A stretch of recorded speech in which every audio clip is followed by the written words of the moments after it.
actually very easy, so that won't be an issue. That's great. Oh, and forgive me, I should have asked beforehand. No. Ruxandra? Yeah, Ruxandra. You don't have to say Ruxandra, but that's the original. Ruxandra. Yeah. No, Ruxandra. if I say it like that, people will. I had on a Russian composer, and I almost got his last name correct, but it's Arsenti Kharitonov. The K is silent, but I pronounced it Kharitonov, and it just threw me off. I think it's Haritonov. Kharitonov, yes. Yeah. Like Harry Potter is how he described it.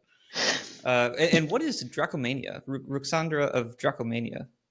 Dacoromania. Okay. Dacoromania. Sorry. Now you made a mistake that made me think that people might think exactly like that because you think about Dracula. Yes.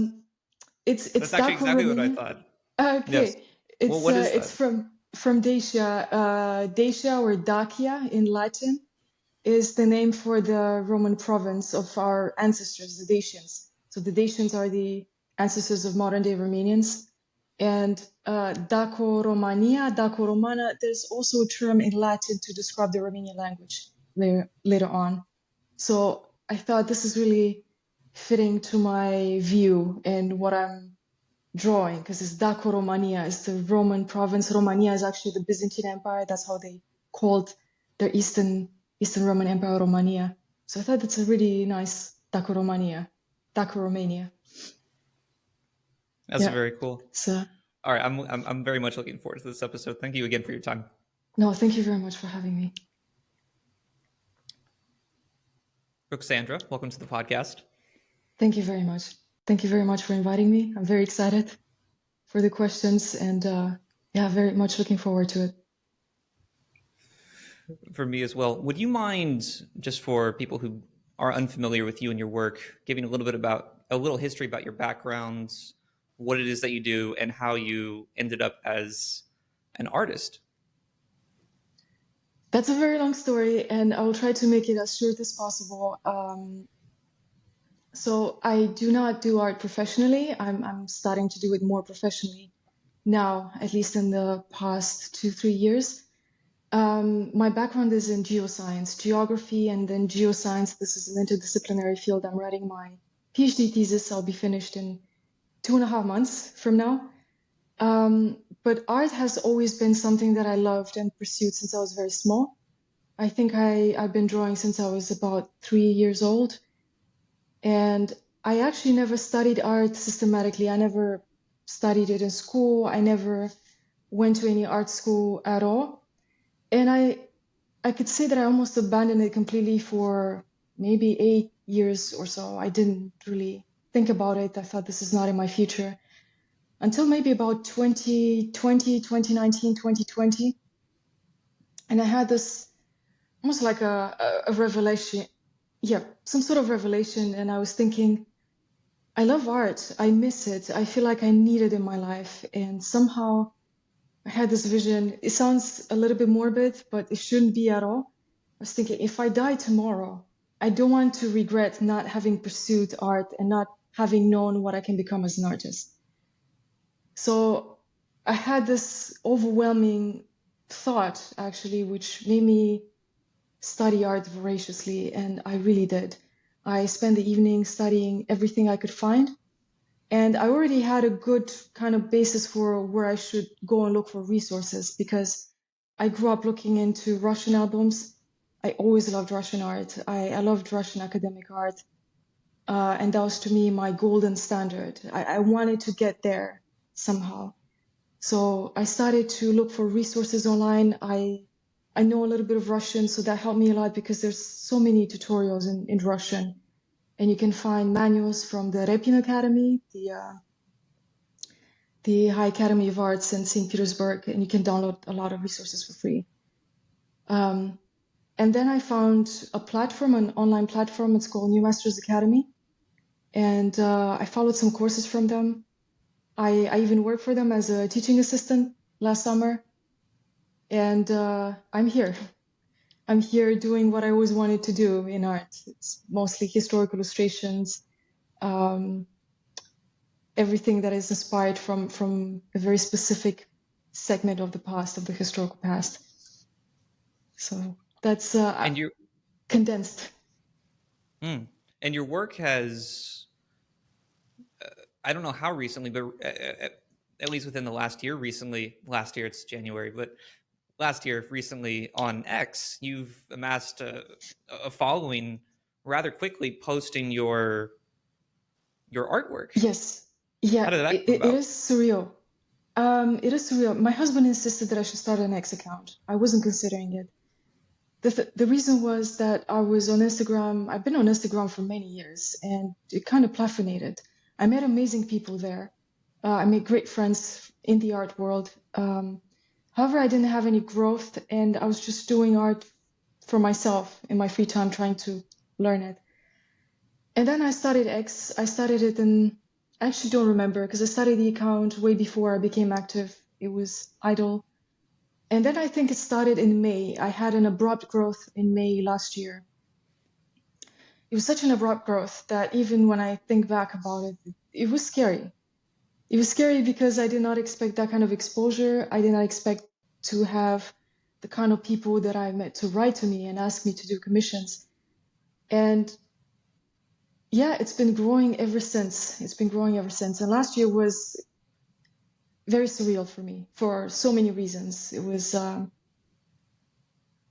it was a breakthrough year, I would say. What was it that you think caught people's attention originally? What was that explosion in May? What did you do differently that you hadn't done before? It's very interesting because everybody tries to figure out the algorithm.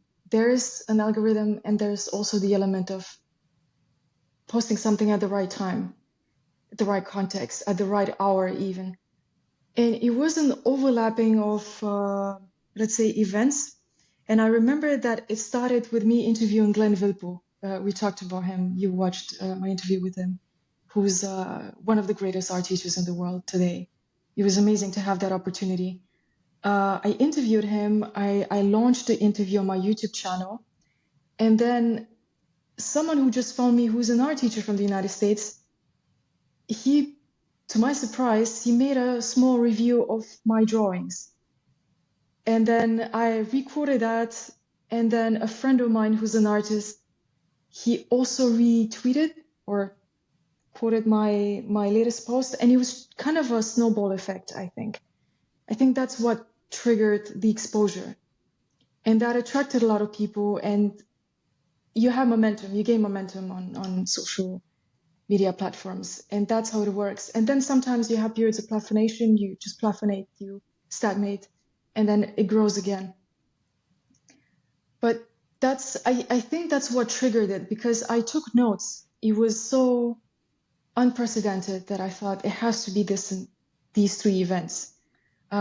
These two people retweeting my stuff with high exposure, and they had a lot of followers themselves, and then my interview with Glenn Vilppu. And I think that's what started everything. I wanted to ask you about your worldview in art. I was on your website, and I just wanted to read a little bit of what you've written in your about section. She believes that artists have a complex mission, that of perfectly weaving together objective reality with aesthetic principles. What does that mean? So I would start with a foundational principle, I think. As an artist, you go through different phases, and the first phase is learning. Actually, that phase overlaps everything else later in life because you will never finish. It's a process that has no finish line. You'll always learn. But in order to become an artist, you have to develop your own vision, your own system of thinking or philosophy. And I think art is, in its essence, a pursuit of beauty. And I do believe that beauty is objective. And I think pursuing beauty is understanding what it means as a philosophical category. And so you can only relate to the physical reality or the tangible reality around you. And that's what you convey in your art as a medium. And you use art as a tool to pursue higher things, immaterial things like truth, beauty as a broader category of things, beauty that is not just material. So you relate to the physical reality because that's what we have. We cannot come up with any concept or visual way of communicating anything without referencing it to something real that we ourselves experienced. So it has to have that objectivity in order to be relatable and to stand. And then through that, you can pursue higher things. But I can elaborate it a little bit later because it might sound quite abstract right now. But you reference the real world in order to pursue something greater. One of the debates around art right now, and it's been happening for a while in the 20th century and post-20th century, and perhaps even tracing back to the late 19th century, but certainly 20th century up till now, on beauty being a merely subjective principle.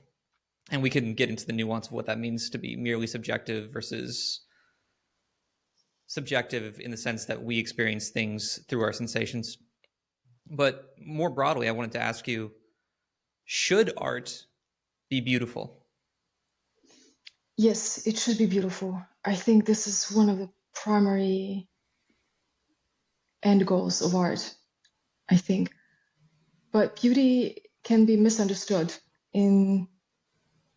because when you think about beauty, and I think that's why, let's say, postmodernist thought is promoting subjectivism and it's promoting anti-truth or post-truth or relativism. And I talk a lot about relativism because relativism is used erroneously to denote randomness, whereas relativism means something relative to something else. Because the theory of relativity is time is relative to something, to mass, to gravity, to a different variable. So we misuse the terms, but beauty is, I define it as an emergent quality of truth.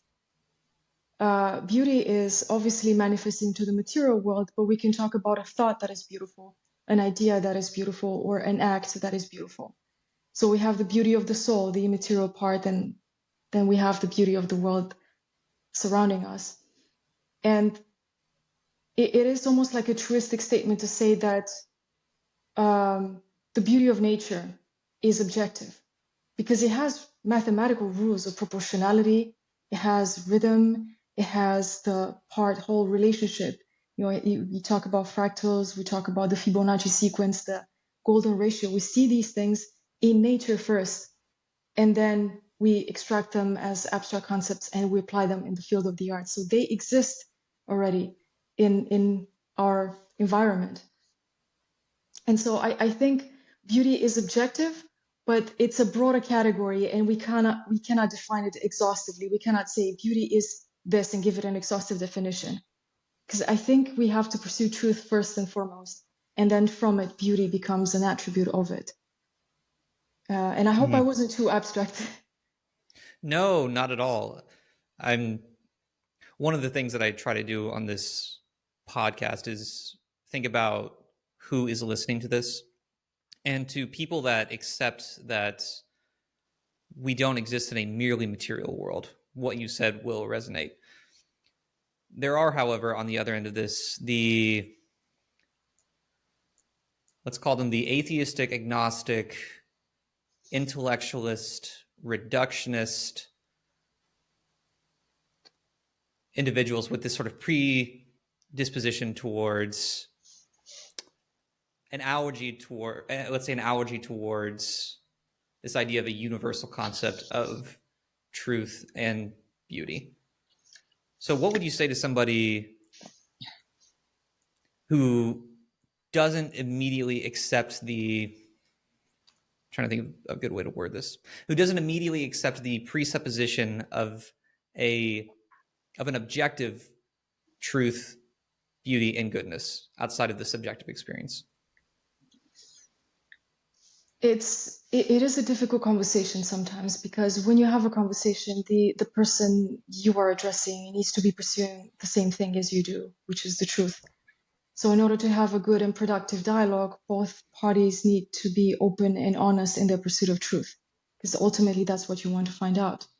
And what I said, the pursuit of truth, if you reject the idea of an objective truth, it's very difficult to even start a conversation on different premises because you're coming from completely clashing worldviews and you're trying to prove to each other using terminology that the other party rejects. So it's a little bit difficult. But what I say most of the times, and this is something that I study, it's systems thinking. When you think there is no objective truth, there's no absolutes, this is part of your mental system. You have to think, if I apply this system of thinking in my everyday life, does it work? You have to test your worldview in order for you to see whether it actually works or not. And even to make the statement, I reject truth, it's a statement of truth for you. So if there's no such thing as objective truth, you can't even make a statement as such and reject my point of view. Because if you were honest and following your own philosophy, which is kind of absurd, you'd say, yes, truth is subjective. Everybody has their own truth. Therefore, I have to accept your truth, you thinking that there is objective truth. So according to your philosophy, you should accept my idea that I believe in objective truth, but it doesn't work. So your system really doesn't work when it comes to testing. And that's one of the problems that are so neglected. It's easy to think that way because it's very convenient. It's convenient intellectually, it's convenient emotionally. You just reject something that is uncomfortable for you because it makes you think about a higher authority, about responsibility in life, about a higher meaning. And that means abandoning yourself to some extent. So I think that's the pursuit of self is actually at the core of postmodernism, post-truth. So it is funny. It's a funny view.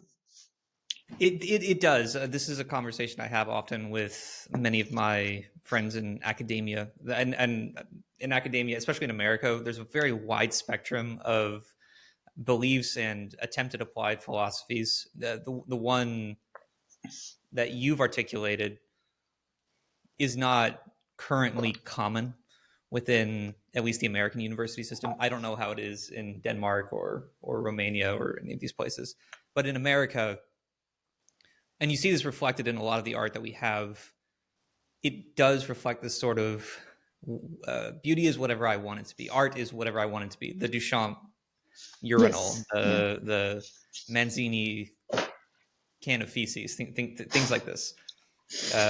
The death of Socrates is not something that is often painted anymore, as an example. Absolutely not. How much does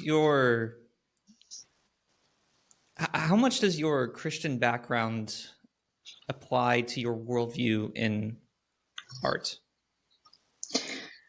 Very much so. It's foundational. It's at the core of everything that I do. And I often get asked, why do you draw mythological scenes from Greek mythology, pre-Christian mythology? I don't only do that. But as you saw probably in my bio on X, my motto is from Philippians 4:8. And that to me is my standard of living somehow, because this is my mental hygiene. I have to focus my mind on everything that is beautiful, everything that is true, everything that is noble. So that is at the core of everything that I'm drawing or trying to create. I'm trying to make it at the core of everything that I do. But the reason why I draw a lot of mythology is, first of all, because I grew up with it. My dad used to read me Greek legends when I was really small, and I think I had somewhat of a classical education, I would say, growing up. And I created this inner world that is very solar, and it's based in old European aesthetics, even ancient Greek aesthetics. And studying it more and more over the years, I started to see these archetypes and leitmotifs in literature, in mythology, in the Greek legends, everything around the Mediterranean basin. And I know that as a Christian, when the gospel was shared throughout the world, I think God has a sovereign plan for all of history, everything from day one until the last day. So I really believe that the world was prepared for the gospel through its mythology. There's a lot of small references that I can make between what people used to believe, and then when Apostle Paul brought the gospel, it kind of put the pieces of the puzzle together. And also the fact that there's so many things that I find providential. For instance, you think about Alexander the Great. He created the vast empire throughout which the Koine Greek was spoken, and everybody related to the Greek culture. And the New Testament was written in Greek. So I believe that God prepared the world for the New Testament to be able to speak a language that was so universal that everybody could understand it without any issues. And that was the same throughout the Roman Empire. And these things were like a preparation for the gospel. And I see these archetypes, prefigurations of the truth, of the logos of Christ, also in some ancient mythology. They're like almost attempts, some sort of appeal to the truth that is in you already, in your soul. You know that there's one God, and you expect somehow the person, the figure of Christ to come. So I think there's a relation to that. I don't want to go into a mystical area, but also history is very important as well from an educational point of view. So I combine these things. I think I talked a little bit too much, but the main pursuit of my art is just to show life and light and these archetypes that we find in the Bible: the athlete, the soldier, the warrior, that the Apostle Paul uses so often, as an analogy to the Christian life. So I think it fits really well. When it comes to your art, and this is something that I'm very curious about, actually, when you start a drawing or a painting, how do you have a picture of how you want to create it before you start creating it, or is it something that manifests as you are working on it? Like, you don't know exactly what you're working with, and then it becomes an image. It's both, and sometimes both at the same time. Usually it's very interesting. Most of my inspiration is from music. I think I don't know if I posted about this, but it's interesting. I think my greatest influence in art is not other artists, but is the music of Vangelis. Probably you know the music of Vangelis. And I grew up listening to Vangelis, and somehow when I listen to his music and certain albums, it's almost like I'm going back home in my inner world, and I'm fetching all those ideas. I don't mean Vangelis in an absolute way, but that's one of my main influences, I think. And so I have this very clear image in my head of what I want to do, but it never becomes, it doesn't materialize on paper exactly as it is in my head. That never happens. And I know that other artists, they talk about this. You can never communicate everything that's in your mind on the paper. Sometimes I just think about something that I like and start drawing, and then I think, oh, that goes as an association with something else.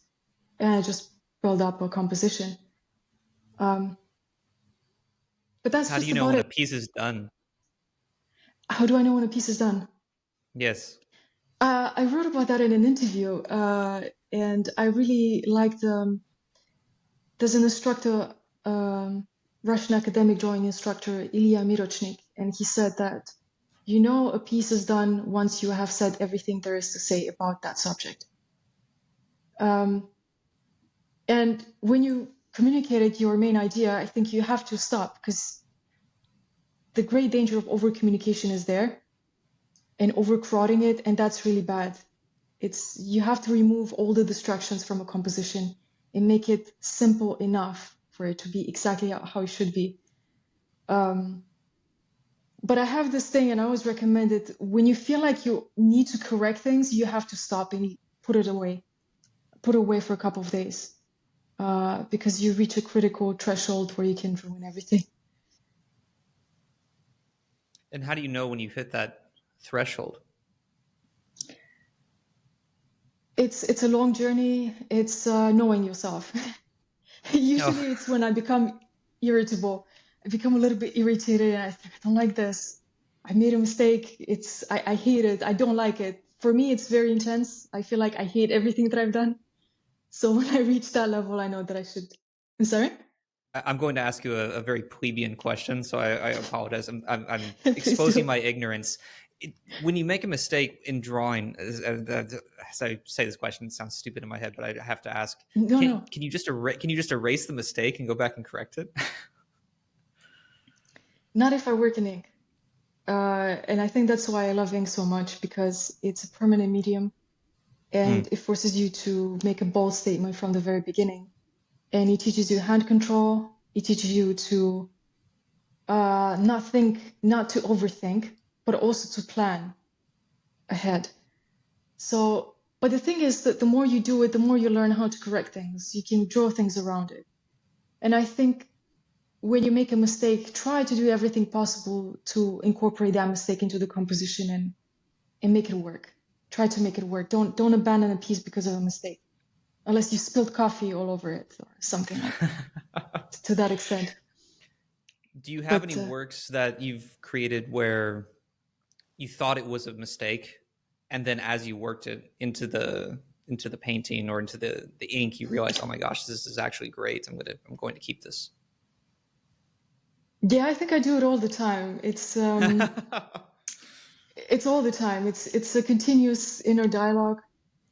But I think it's just a journey of knowing yourself and knowing when not to listen to your thoughts too much, and also not to be too perfectionist, because you have to accept I'm not perfect. I'm not that great. I will make mistakes, but every single mistake is a step forward. Just the fact that I was able to identify a mistake or identify the lack of a mistake when I thought there was a mistake in the first place, that's also a huge gain in artistic maturity, I think. So yes, that's how I view it. I wanted to ask you, in your interview with Glenn Vilppu, there was a section where either you or he had mentioned painting in rhythm. And as a musician, I was really fascinated by that idea, but I also have no idea what that means. What does it mean to paint in rhythm? It's amazing, because I actually wanted to ask you, there's so many similar principles, I think, throughout the arts, especially between music and visual arts, because you have proportionality. I think you also have some sort of proportionality with notes. You don't want to overcrowd the notes, unless you're Bach and you can do it brilliantly. Then you have to have harmony, and then you have to have rhythm. And rhythm is used mostly it's basically used for everything. Is when you sketch or do dynamic drawing. When you look at a figure that is in a movement, any kind of figure, you know that it has some vectors. You know that it's moving towards the direction. You see there's some forces, physical forces, like in physics, that you learn to identify. And you see the figure, for instance, if it's like a torso in a certain position and the legs are spread like you're throwing a spear, there's like, you see the lines, the contour lines that describe that movement. They have a rhythm. You feel it. It's like conducting.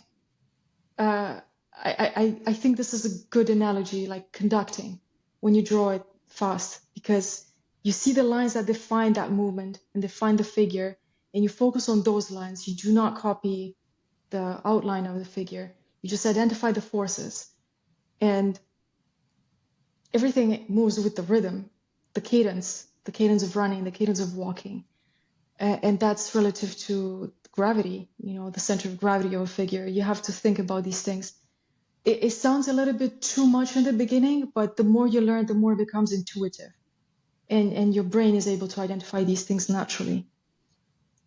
So Can you identify rhythm in paintings that have already been done? Or is this a process that only happens during the creation? No, you can see it. You see it. Because when you study rhythm, you look at compositions and you look at what others have done. Especially in the Baroque sculpture, I think. I find that sculpture is incredible. I learned drawing from sculpture mostly, I think. Hellenistic sculpture, Baroque sculpture, very dynamic compositions, dramatic. You see that rhythm in the movement. You see that direction of the gesture. And you're able to see this is like a rhythm in a zigzag or a rhythm in a serpentine form or something like that. So it is, you can definitely, you learn from it. again, probably a silly question, but it just popped into my head and I have to ask, can you identify poor rhythm in a painting? I never thought about that, but it's basically the opposite of it. I think so. It's usually when the drawing is not constructed properly. Would an abstract art, would a Abstract. Jackson Pollock be an example of that? Now, I would say, generally speaking, I would say that yes, you can have that in abstract art, but some people might say yes, but now we're going into the gray zone, talking about what abstract art actually is, whether Jackson Pollock is indeed an artist or not. I personally don't see it in his paintings. I see it more random than anything else. I don't see a harmony, and I don't see rhythm. I just see randomness in most of his paintings. Yes, I I wanted hope to get to AI art, but I want now you've I have to ask. I want to elaborate that point on Jackson Pollock. Why would you say? Let me put it this way: would you say that Jackson Pollock is an artist? I wouldn't. And if you don't mind, I'm just gonna open Please. a tab on my computer just to have a direct reference.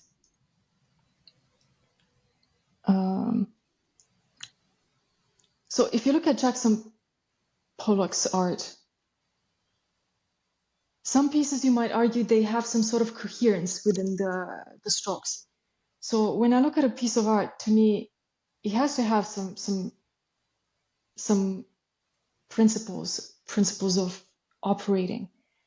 And we talked about proportionality, we talked about harmony, we talked about rhythm.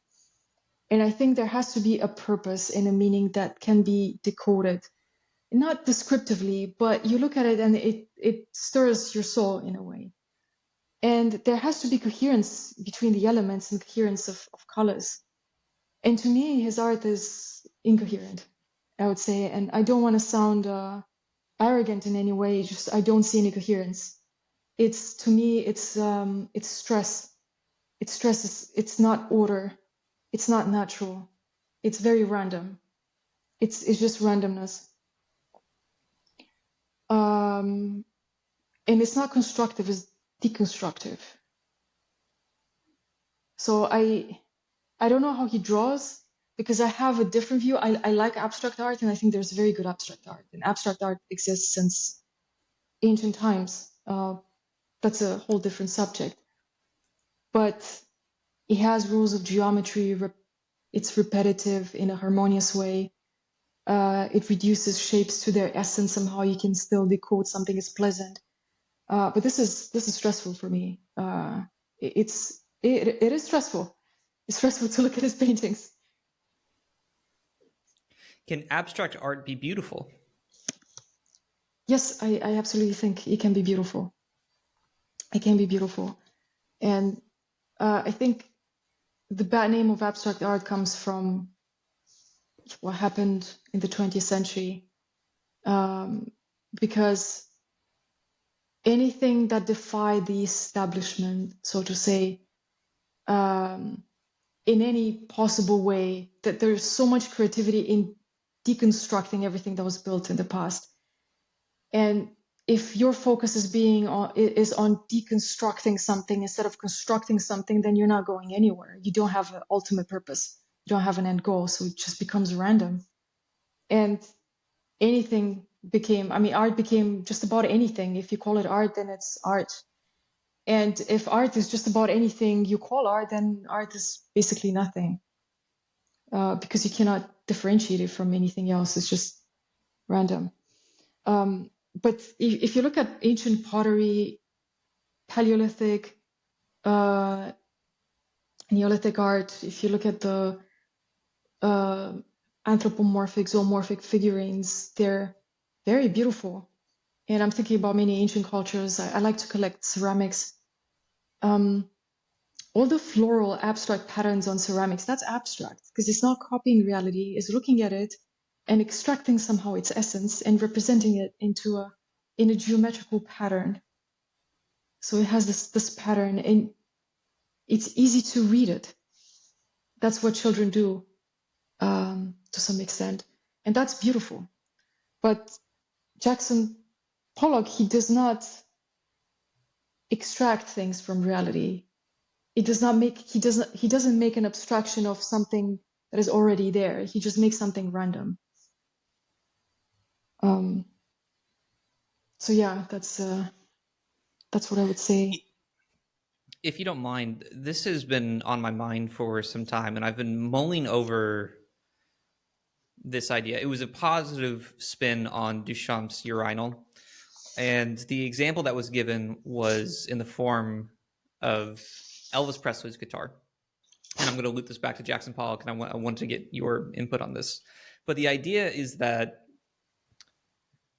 if I presented to you a guitar and it looked like any ordinary guitar, you would probably see it just as an ordinary guitar. But if I told you this guitar is actually Elvis Presley's guitar, all of a sudden your perception changes and you are seeing something essentially totally different. It's the same object, but with a shift in perception, you are now seeing this magnificent historical piece.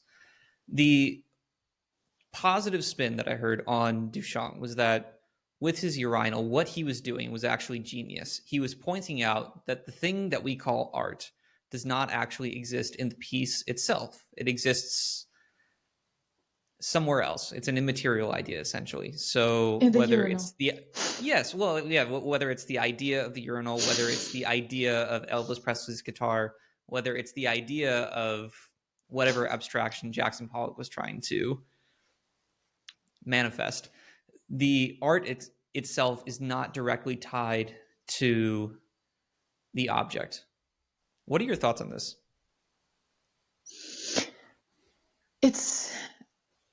So if I put the urinal aside, I do agree to this to some extent, and I feel like I've read this. I have this déjà vu that he was actually being ironic, trying to redeem the whole event around the urinal. But in a sense, I think in its essence, art is the artist's pursuit to look at the reality surrounding us and look at the transcendent substance of everything that there is. Try to decode it somehow and convey it to the viewer or to the listener through music. And the world is beautiful because of its own sake. Things are beautiful because they have a beautiful shape, because they have beautiful colors. But there resonates something in our souls that transcends that material experience, that sensorial experience. And usually I go further and say that it's these things that remind us of the creator, of God. And we actually worship God by looking at beauty around us. And it does something to our soul because we are wired to respond to beauty, because we are created with the intention to enjoy beauty and enjoy God. And these things, because every time we enjoy a beautiful moment, all of us constantly think about the perennity of things, the fact that things don't last and we wish they lasted longer. We think about eternity. And I like this verse, I mention it so often, Ecclesiastes 3:11, that God put in the heart of man the thought of eternity. We have it in our being, deeply drilled into our DNA. So I think art is not just communicating beauty in a certain moment in time, and great works of art, they're great not just because they communicated something with great skill, but because they remind us of things that are eternal. They're above time, above culture, the universal. And that's what we long for, actually. Timelessness and in a sense, eternity. So yes, going back to this, yes, art has beauty in itself, but it's also something in its immaterial essence, something that is in the intention of the artist or in the intention of our soul to look for something more than that. However, I really doubt that Marcel Duchamp's manifestation of such ideas was the correct way to go. We don't know how honest he was about it. He might have been completely ironic or sarcastic, and yeah, it's just the art critics that did it. it was something I had to put to a fellow artist. Well, I just wanted to get your input on that. It's a very good answer. Is there such a thing as fake art? This is another controversial topic within academia. Fake art versus real art. It's interesting. It's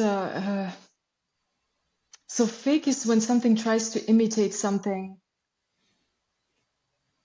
but it lacks its qualities, or it creates the impression. Because I do think this is either art or it's not art. Fake art, are you referring to kitsch? Are you referring to... Well, it requires a definition, actually, that I'm not familiar with. I was listening to, as I was traveling the other day, I had many hours in the car to spend, and I was listening to, he's now dead, but Sir Roger Scruton, who was a British philosopher, who was talking about the modernists' opposition to kitsch and what they were trying to achieve. And he had defined fake art as art that seeks to deceive, and real art, which was made with love. I think I'm getting that right. I might be paraphrasing that slightly, but I thought that was an interesting distinction, and I hadn't thought of it quite in that way. Now I'm thinking about examples, and I'm quite ashamed, because Sir Roger Scruton was one of my greatest influences, and he influenced me very much, even in my in writing my dissertation. And I read his books, and I completely forgot. It felt, when you asked me about fake art, it felt as if it was a novel concept, and I was thinking, what can it possibly mean?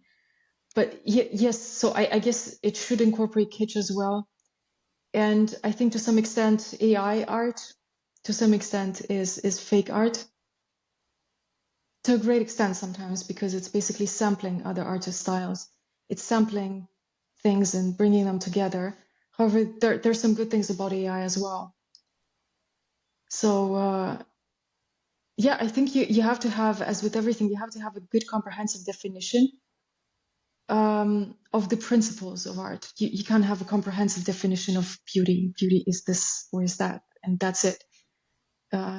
Neither about art, but you can have principles, guiding principles, and construct this framework through which you can categorize something as being art or not. But if it doesn't have a higher meaning, if it lacks skill, if it lacks harmony, if it lacks proportionality, I think if all of these criteria fall, then you have fake art. Explain to me more, or elaborate more, on why AI art is fake art. This is another topic that a lot of people, some people are very worried about it when it comes to an artist's livelihood, that we can now just rely on AI to generate images. Other people dismiss it and say it will never replace artists. What's your take on that? So I think this is something that I constantly need to update my knowledge about. I wrote some mental note, some ideas that I had about AI last year, and some AI images, they're beautiful. They're actually beautiful, and they're kind of overwhelming, especially when you combine themes such as universe, nebulas, all of these things. And I'm not really sure how the algorithm works, exactly how you code something like that. I mean, I can imagine how you construct upon mathematical formulas. To some extent, actually, you can describe reality mathematically.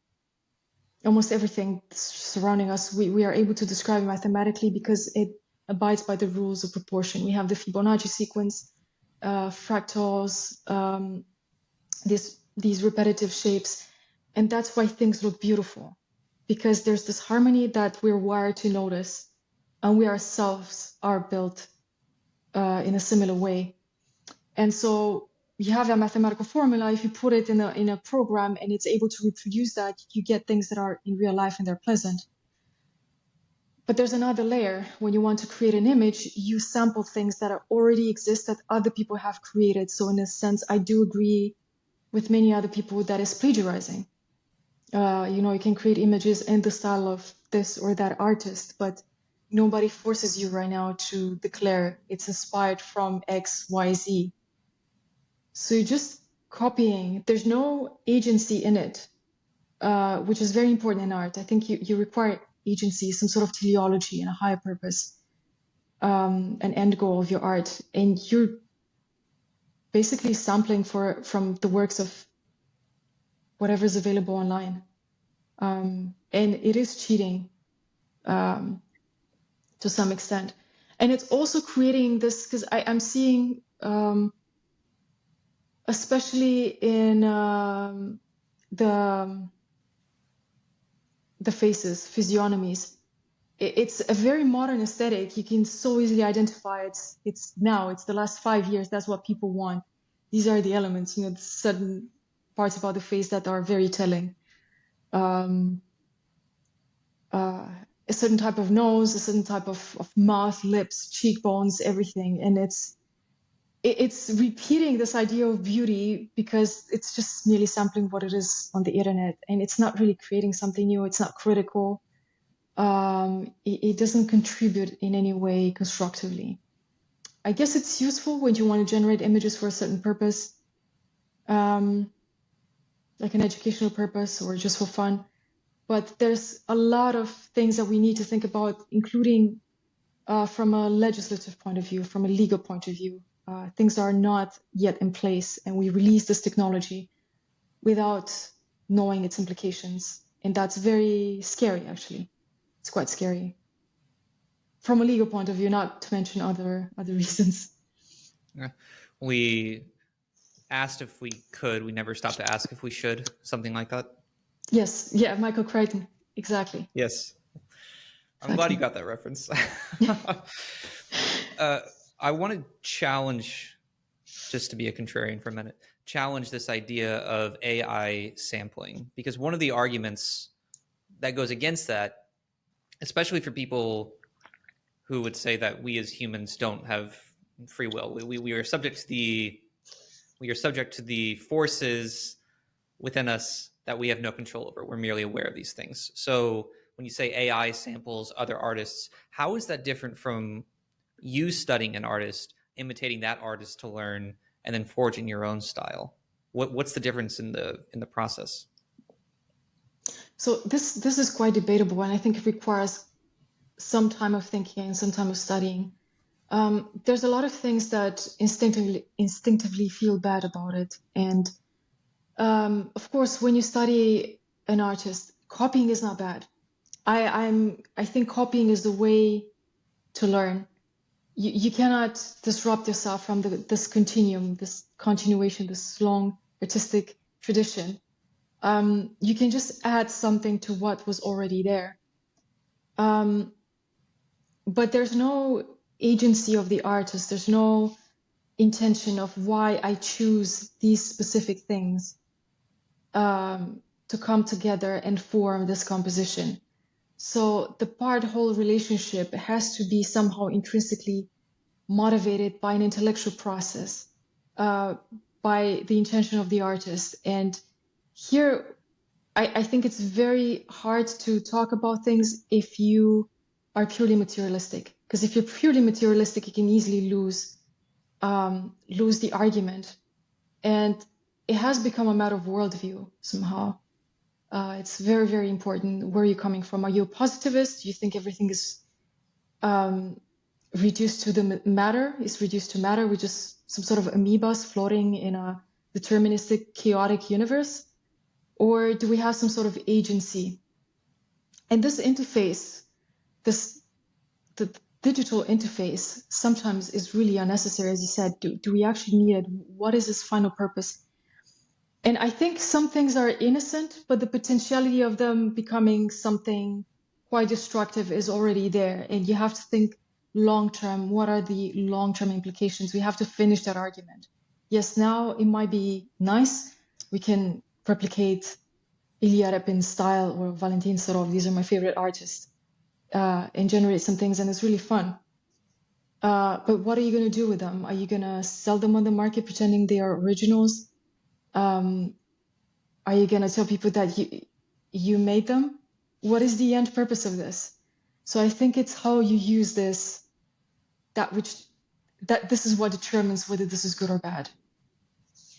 I think I went on a spiral, but I hope I got to the right place in the end. Yes. Well, and I think you're right to point out that this is fundamentally, it's a battle of worldviews. Most people who talk about AI, who are materialists, talk about it in relationship to the human brain. So, like the human brain, you are a set of algorithms that you're not in control of, that you had no choice in how it was created in your genetic makeup. You are Exactly. simply reacting to things around you, just like AI is reacting to things around it. So the program moves and it adapts certain artists, imitates them, and then creates this quasi hybrid art piece of whatever it's generating. Exactly. Exactly. And it's interesting when we talk about everybody wants to pursue originality, and I think that's one of the main reasons why everything falls apart. Because when you want to pursue originality for its own sake, you will go nowhere. It's a dead end road. You cannot take originality out of context. Everything that we create is based on something that we previously experienced or previously learned. We cannot reinvent fire. You cannot reinvent the process of boiling water, or basic things. And when we talk about an artistic tradition that goes back millennia, and it's constantly, you have the old masters, they constantly learned from the old masters preceding them, and that they added something new and they added something new. And we got to this point. Um, it's really naive to think that you can reinvent everything. And it's the same thing with engineering. I have a point, and I'm going on a long tangent. But it's the same thing with engineering. All the great inventions that we have nowadays, the airplane, everything that we have that was invented and seen as something incredibly new and high tech, it's basically copying something that we observe in nature. There's something that is there a priori. So there's nothing that comes ex nihilo. It's something that we observe in nature in the same way AI art is basically imitating the structure, the neural structure and the networks of our brain. It's imitating something that already is. But that which already is, per definition, should be far more complex than that which we create, because otherwise we cannot have these systems emerging from a higher system. If that makes sense, it's a little bit too abstract. And in that regard, we shouldn't be that scared of it. But it has high risks because we don't really understand it very well, and it can mislead people into thinking we're creating something greater than ourselves. In its Yeah, Elon essence. Musk recently joked about Grok being created in Memphis, and Memphis, Egypt, is where the gods were born. So it's an interesting parallel. We Who are said creating that? something. Elon Musk, Ah, the billionaire oh, that's interesting. He said that. tech guru. The last question that I always ask, and I ask it because criticism is easy, and in your case, you're already doing this, but what is a positive vision for the future that you, Ruxandra, would like to manifest within the world? It's very difficult sometimes to go on a positive, constructive line, and I think that's the most difficult thing. But that's what we all have to do. And I think this was reiterated throughout centuries, throughout millennia. Cicero said it, that it's far more difficult to create than to destroy. And the problem today is, especially with young people, and it's very sad, it's very concerning. We are overinformed, and we have a big data problem. But we're not overinformed with what really matters. We're overinformed with the details and the footnotes of life, and that can overcrowd our mind, and it can really drag us down. And I think that's the reason why there's so much depression and anxiety, which are normal things. I don't think they should be treated.